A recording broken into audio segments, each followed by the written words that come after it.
Война не рождает героев, она уносит сыновей. Так гласит древняя ингушская мудрость. Вторая мировая война унесла тысячи людских жизней, принесла непреодолимое горе, массу разрушений. Но вместе с тем она на века вписала в историю имена славных сыновей, защитников Отечества, которые ценой собственной жизни умирали во имя общего дома под названием Родина.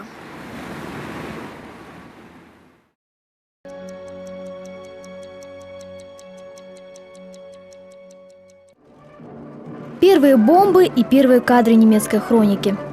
На восток вместе с войсками вермахта двинулась целая армия кинооператоров Министерства пропаганды. Солдаты с кинокамерами садятся в кабину бомбардировщиков. Рядом с пилотами идут в первых рядах атакующих частей. Они снимают кадры нового фильма «Победа на Востоке». Первая серия задуманного цикла «Победа на Западе» уже вышла. Дания, Голландия, Бельгия, Люксембург. Главный символ победоносного наступления нового фашистского порядка – столица Франции, Париж, свастика над Эйфелевой башней и парад немецких войск на Елисейских полях.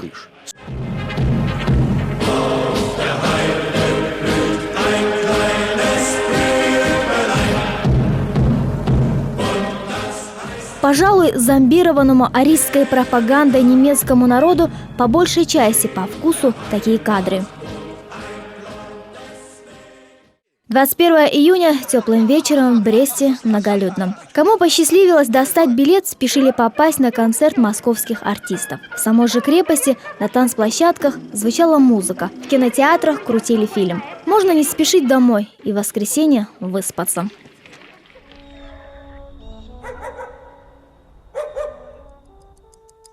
22 июня по спящей крепости открыла огонь вся имеющаяся в 12-м армейском корпусе артиллерия вермахта. Время рассчитано по минутам. Каждые 4 минуты вал огня переносится на 100 метров вперед. Именно пограничники, служившие в белорусском городке Брест, оказались первыми, кто принял на себя внезапный мощный удар вражеских войск. После этого точно спланированного града на земле не должно остаться камня на камне. От Брестской крепости не ждали серьезного отпора.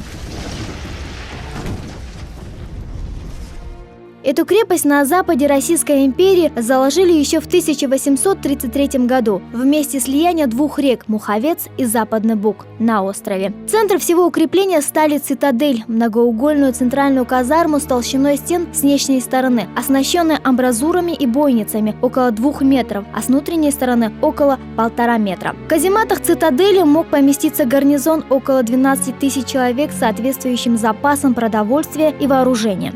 С западной, северной и южной сторон крепость прикрывала Тереспольское, Кобринское и еще Волынское укрепление. Внешний периметр – 10-метровый земляной вал, внутри кирпичные казематы, 4 острова, окруженные каналами и реками, соединенные между собой 9 мостами. На момент наступления немецких войск цитадель представляла собой просто казарму. В случае опасности войска должны были попросту покинуть ее. Надо отметить тот факт, что немецкий генерал Гудериан уже захватывал данную крепость в 1939 году у поляков и знал воочию о ее недостатках. Немцы досконально сумели изучить устройство сооружения и сейчас действовали по своему плану захвата. В данной операции была задействована 45-я дивизия, которая была у Гитлера на особом счету. Она была сформирована на родине самого фюрера в австрийском Линце. Ее солдаты первыми вступили в Париж, в Голландию, воевали в Бельгии, брали Варшаву. Именно от них ждали быстрой победы, и они не сомневались в ней, так же, как не сомневались в гениальности своих генералов. Час за часом немецкие войска атакуют артиллерийскими снарядами, захватывают передовые подразделения. Советские солдаты, не жалея сил и пуль, отбивают атаки на всех оборонительных укреплениях. Бойцы сражаются. Все пути отхода отрезаны, но крепость сопротивляется. В 14 часов 30 минут на захваченный штурмовиками участок Кобринского укрепления прибыл лично прояснить ситуацию командир 45-й пехотной дивизии Франц Шлиппер. Здесь он убедился, что его солдаты не в состоянии сами взять цитадель. И Шлиппер приказывает ночью отвести пехоту и возобновить артобстрел из тяжелых орудий. И это первое отступление 45-й дивизии с начала боевых действий в Европе. Тем временем Гитлер нервничает, нет донесения о захвате Бреста, а ведь прошло уже несколько часов после того, как 45-я дивизия должна пойти дальше. А когда Гитлеру говорят, что штурм крепости отложен до завтра, то он не сразу верит, но и не раздражается для того, чтобы не омрачать столь удачный день. Для Адольфа Гитлера Брест был необходим не только как военный объект, но и как символ. Именно тут, в 18 году, советская Россия признала победу Германии, приняв все условия победителей. Но затем был постыдный Версальский мир, а русские разорвали Брестский договор. Значит, ее нужно наказать. И наказать именно здесь, в Бресте. 3 года ждала крепость, превращенная в руины освободителей. Боеприпасы и запасы продовольствия иссякли. Но Брестская крепость все еще сопротивлялась. Все реже и реже раздавались оттуда выстрелы. Все меньше и меньше оставалось бойцов. И все-таки немецкая армия еще несла потери от метких выстрелов из развалин. Израненные защитники Брестской крепости выходили в штыковые атаки с выкриками на непонятном гортанном языке. В этой Брестской крепости по призыву тогда из Чечено-Ингушетии было очень много наших земляков. Где-то до более 300 человек. Там было огромное количество, там практически все национальности Советского Союза.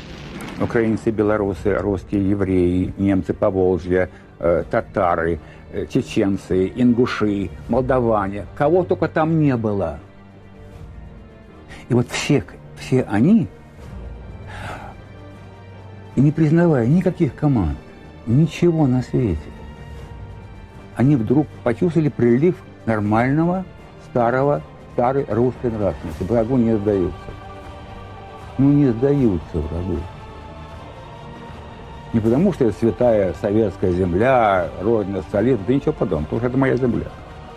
Известно, что в гарнизоне Брестской крепости к началу Великой Отечественной войны числилось более 300 человек, призванных военкоматами ЧАСР. Известные факты позволяют утверждать, что ингушей в крепости было много. Так, согласно сохранившимся сведениям, только одним малгобекским райвоенкоматом в феврале 1940 года в район Бреста было направлено 39 призывников. А на территории современной Ингушетии в предвоенный период было 6 районов, то получается довольно значительная цифра. Достоверно и то, что в цитадели Бреста сражалось более 20 воинов только из одного села – Верхние Очелки.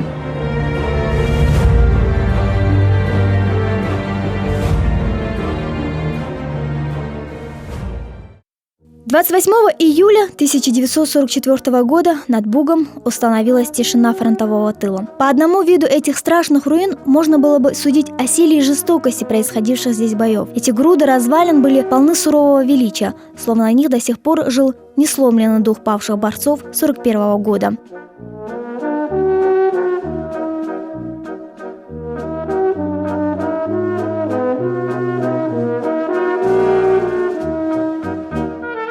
Эту историю поведал Станкус Антанас, бывший эсэсовский офицер по национальности литовец. Он в свое время бежал в Германию, где вступил в дивизию СС. К концу войны, когда Красная армия окружила его дивизию, Станкус Антанас попал в плен и был приговорен к расстрелу. Учитывая, что он молод, смертную казнь заменили на 25 лет лагерей строгого режима. Он был сослан в Магадан, где 10 лет проработал на золотых приисках и был освобожден из-под стражи за примерное поведение. Он знал, что в Литве все знают о его активном участии в жестоких операциях в составе эсэсовской дивизии, и спокойно жить там ему не удастся. Поэтому Станкус Антанас осел в селе Малая Сарань Карагандинской области, где работал на шахте номер 120 Саранская проходчиком угольных выработок.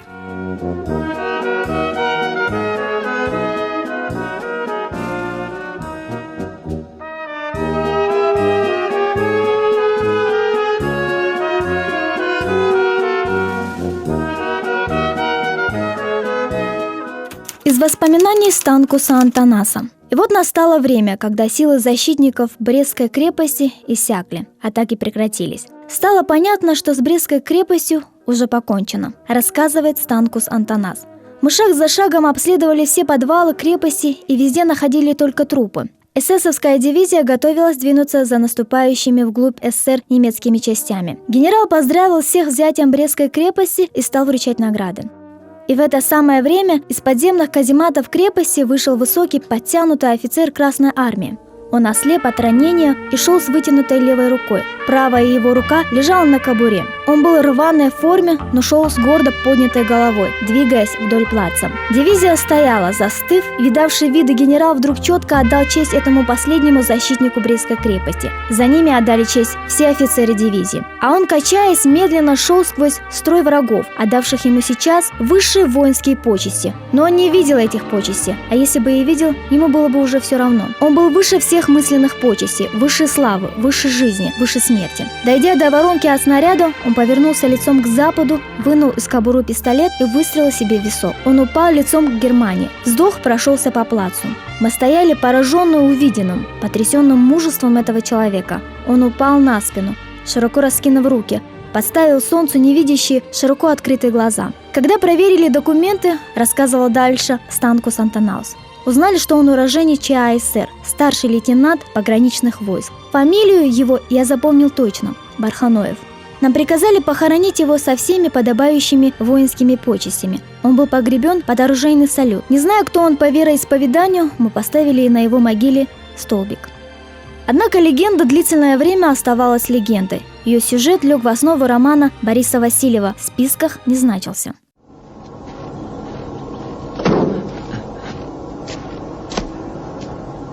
Name und Dienstgrad. Wie heißt er? Назовите свое звание и фамилию. Я русский солдат. Господин генерал убедительно просит вас сообщить свое звание и фамилию. Я русский солдат.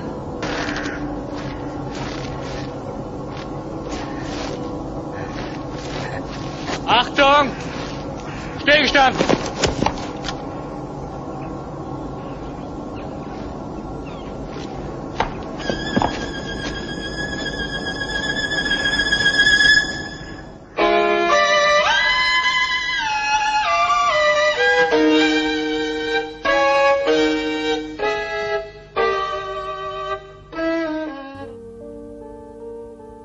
Гитлер нечасто приезжал на места сражения, но в Брестскую крепость приехал и привез с собой Муссолини. Оба изображали из себя победителя, но их не мог не мучить вопрос: неужели и дальше они будут встречать такое сопротивление? Сопротивление фанатически сражающихся войск противника было очень сильным, что вызвало большие потери в составе 31-й пехотной дивизии, писал Франц Гальдер, генерал-полковник, начальник генерального штаба сухопутных войск Германии. Почти все, кто не попал в плен, а вырвался наружу, были в собственном лагере. Сталин не прощал этого. Как ты мог уйти оттуда? Как ты мог спасти? Значит, продал что-то такое. Все они были в лагере. Все. Кроме погибших, естественно. Это было подавляющее большинство. И те, кто не угодил в немецкий лагерь, там они пережили. Вот все, которые ребята приходят, они из немецких лагерей выжили. Они там выжили. У фашистов выжили. А где к нам загремел, мало кто выжил. Вот в то время нельзя было слова сказать об этой крепости. Ни одного слова. Ее не существовало. Не было ее, никогда не упоминали. Это неправда. Никто не приводил ее в пример. Этого не было. С наступлением демократических перемен в нашей стране были преданы гласности многие неизвестные страницы истории. Всплыли из небытия забытые имена и вновь заговорили о последнем герое Бреста.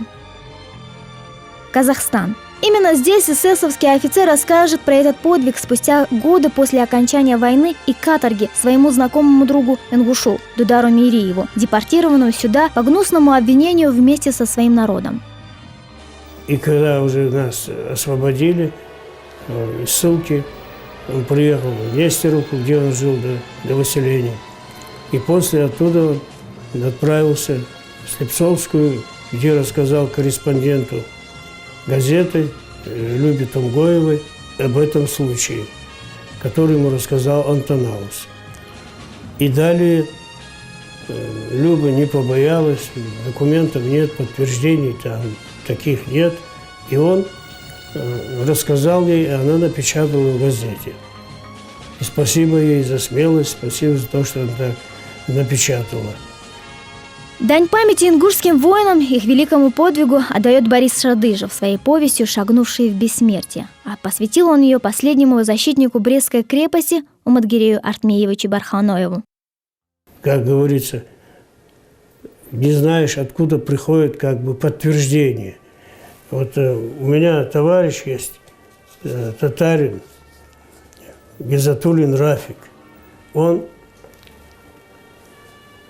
позвонил мне 22 июня и сказал: у меня, говорит, есть газета, «Татарский мир» называется, где написано о том, что на самом деле этот случай был с Барханоевым.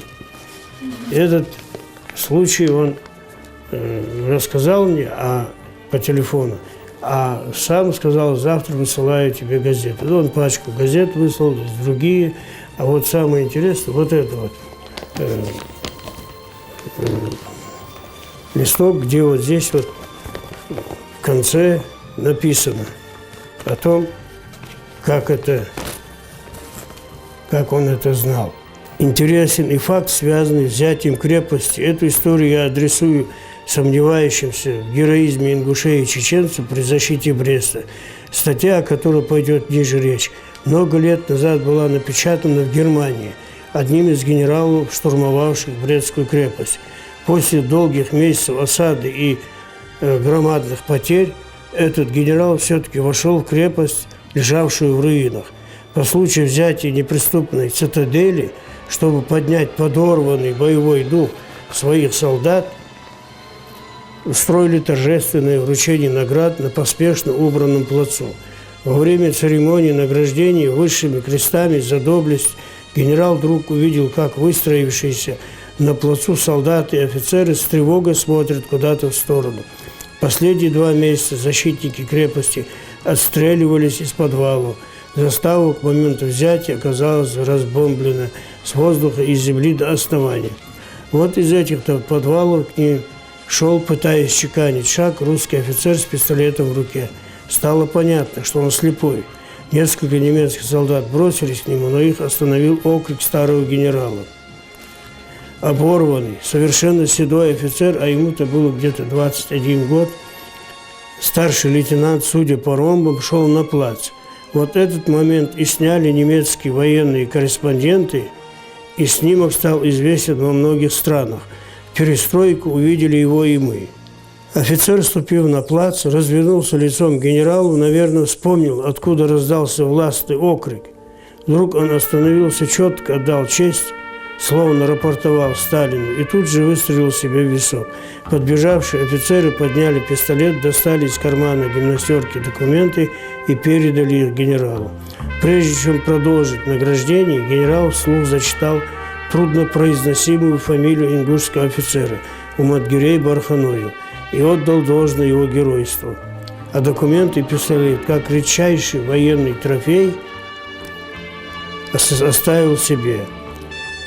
Спасибо немецкому генералу за его благородный поступок, за то, что спустя 30 лет, это после войны, спустя 30 лет, опубликовал воспоминания и фотографии из своего архива, обнародовал миру фамилию героя и вернул имя и честь родне, детям, народу. Уверен, что рано или поздно Ингушетии поставят памятник герою-земляку. А памятник поставили, эта газета вышла в 2013 году, а памятник, он не знал, этот Рауль Мирхайдаров, он не знал, что уже памятник в прошлом году, в 2012 году уже был поставлен. А немцы по распоряжению генерала похоронили русского офицера по рыцарской традиции с почестями, и об этом упомянул старый генерал в своих мемуарах.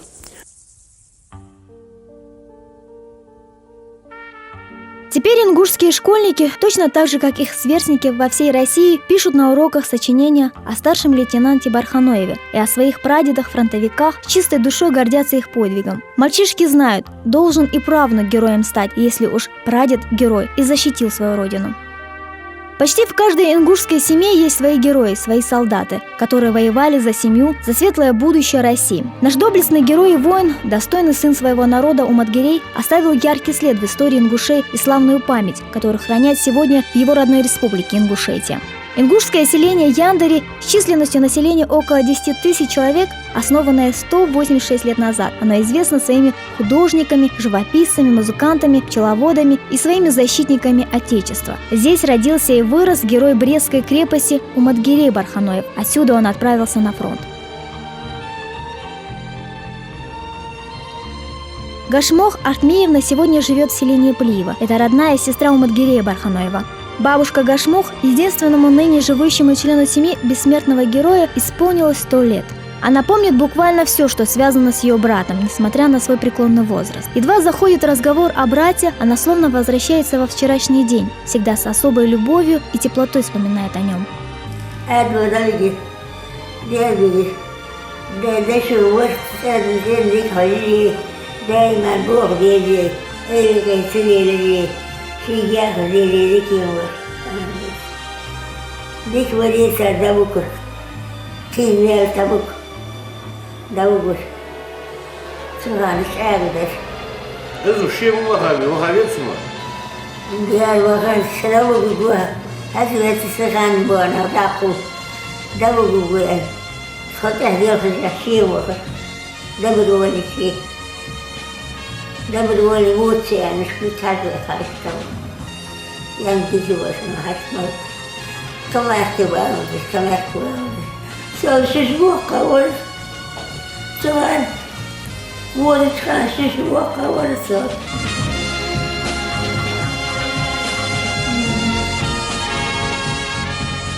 Он рано остался без отца. С детства был любознательным, получил светское и духовное образование. Помню, как сегодня, как он бежал за машиной и на ходу заскочил в нее. Он будто боялся не успеть. Я сама его собирала в армию. Моя мать даже сутками может рассказывать о нем хорошее. Как он с девушкой разговаривал, как с парнями, как он дома ухаживал, как он отчитывался, с чем он делал. Он любил очень писать, читать он любил. Был очень толковый, озорной, такой смелый, хороший парнишек. Воспоминает моя мать. В любое время может защитить слабого человека. Вот таким он был. И в армию он уходил. Он сказал своей сестре: все равно, говорит, в моих годах заберут в армию. Чем меня призовут, я лучше сам добровольно выйду в армию.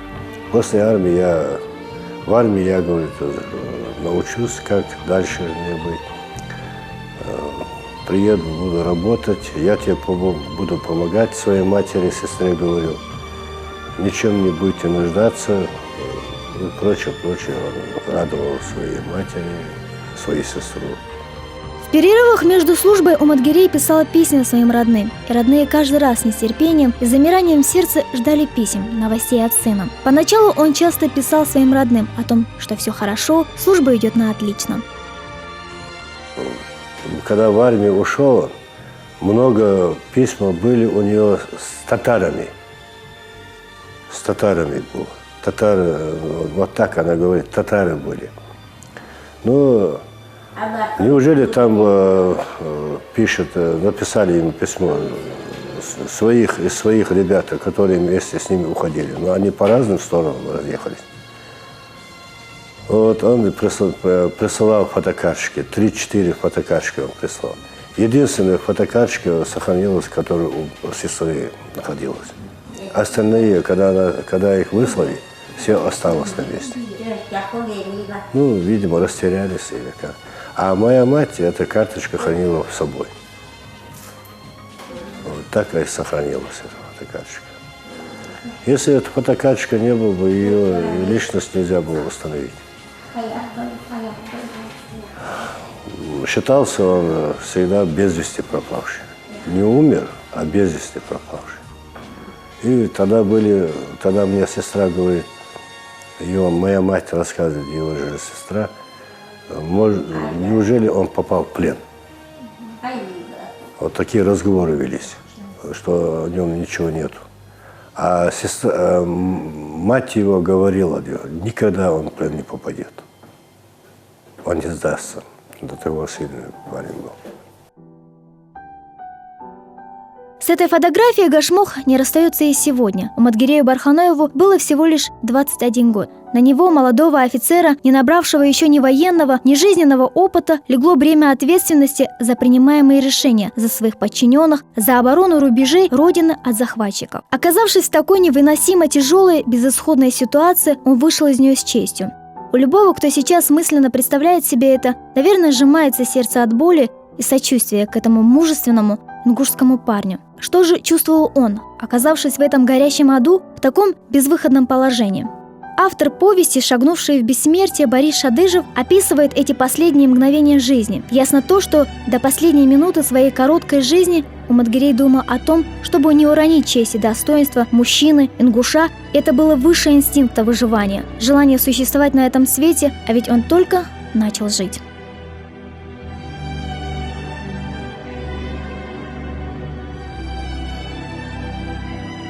Почему обычно говорят, застрелился, мы не имеем права, мусульмане там по нашей религии нельзя самоубийством заниматься. Но это была вынуждена, можно сказать, мера. Он не хотел, чтобы немцы издевательски относились к нему, если бы он попал бы в плен. Это понятно, что он попал бы в плен. И он дал понять немцам, что ему смерть не страшна, что он не хочет на их милость там, положиться на их милость и попадать к ним в плен. И вот таким образом я очень рад, что мне удалось что-то найти. Хотя, говорят, ничего случайного в мире не бывает. Все это предопределено рано или поздно. Все скрывается. Ну и мне, я говорю, довелось написать эту книгу. И вот когда я думал, как же ее назвать, мне случайно в голову стукнула мысль. Он же шел немцам, когда прочитал, что он на плац шагал, все. И у меня высветилось предложение, шагнувший в бессмертие. Он действительно в бессмертие шагнул. Это о нем умалчивалось все это время, но о нем и других напишут свидетели этого подвига – Станкус Антанас. О нем защитники Брестской крепости напишет свою повесть «Шагнувший в бессмертие» Борис Шадыжев. Снимет документальный фильм «Сулумбек Мамилов. Забытый герой Бреста». О нем хранит память Ингушский государственный краеведческий музей имени Тугана Мальсагова. Дело, которое здесь сейчас мы видим, принесли его родственники. Это дело принадлежит Барханоеву Уматгирею Артмиевичу. Его родственники принесли нам этот материал. И каждый раз дополняют этот материал его родственники. То, что они находят, или же мы находим, мы вкладываем в его дело. На нашем стенде в музее, тут отдельный стенд у нас, посвященный защитникам Брестской крепости. Вот на этом стенде вы можете его увидеть. Вот наверху фотография Барханоева Уматгирея Артмиевича. Он является последним защитником Брестской крепости. Оригинал фотографии. Это самая фотография, его оригинал, которую сохранили его родственники и передали нам. В Ингушетии гордятся своим великим сыном. Одна из центральных улиц города Назрани посвящена нашему земляку, последнему защитнику Брестской крепости Уматгирею Барханоеву. Погранзаставе, находящейся в горном Джайрахском районе, также присвоено имя старшего лейтенанта пограничных войск СССР Уматгирея Барханоева. Надо отдать должное Борису Шадыжеву, автору книги «Шагнувший в бессмертие». Он посвятил ее последнему защитнику Брестской крепости Барханоеву Уматгирею Артмиевичу, бесстрашному и храброму офицеру советской армии. Он написал ее трепетно, используя архивные материалы, свидетельства родственников, но прежде чем написать ее, были изучены многие материалы, касающиеся этого легендарного сражения солдат под Брестом. Писать правду о том, что есть герои, о которых долго умалчивалось, для Бориса стало делом чести. И он с этой задачей справился. Кому по долгу службы надо работать, заниматься этим, выявлять документы, искать все это. И даже все, кто может протянуться или дотянуться до Германии, до их архивов, и там надо нам искать, еще раз искать. Не может быть, немцы такие скрупулезные люди, они все сохраняют, все складывают в свой архив. И там мы можем найти еще много неизвестных героев наших, которые мы еще даже, может, и не слыхали. И сейчас вот это в Татарстане писатель вот это, да, написал это сюда, отрывок. Вот он, я, говорит, читал, говорит, это немецкий мемуар, генерал. Точно так же, как литовец говорил, точно так же написал на мемуаре. Что может приятнее, что действительно человек шел за свой народ, за родину. В 2012 году на мемориале памяти и славы в Назране по указанию главы Республики Ингушетия Юнусбека Евкурова был торжественно открыт памятник последнему защитнику Брестской крепости Уматгирею Барханоеву.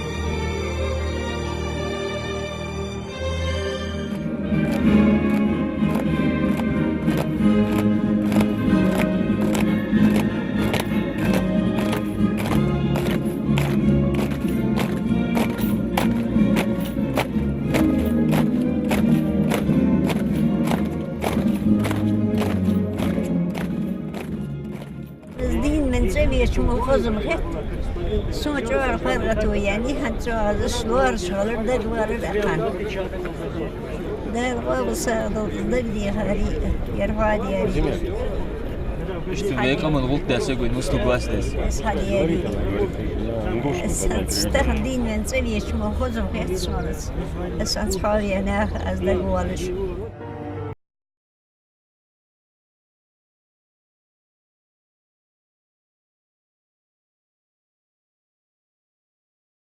Ведутся тщательные работы по изучению всего, что открыло миру удивительную эпопею, не столь большую в масштабах войны, но грандиозную по проявлению воинскому духу. Они живыми голосами заговорили руины и стены, кирпичная кладка казематов, оплавившаяся от многодневного пожара. «Я умираю, но не сдаюсь. Прощай, Родина». 20 июля 41-го. Гласит гордая безымянная надпись на стене западных казарм. Слово «Родина» и дата боя были для бойца дороже собственного имени. Безымянным он ушел в бессмертие.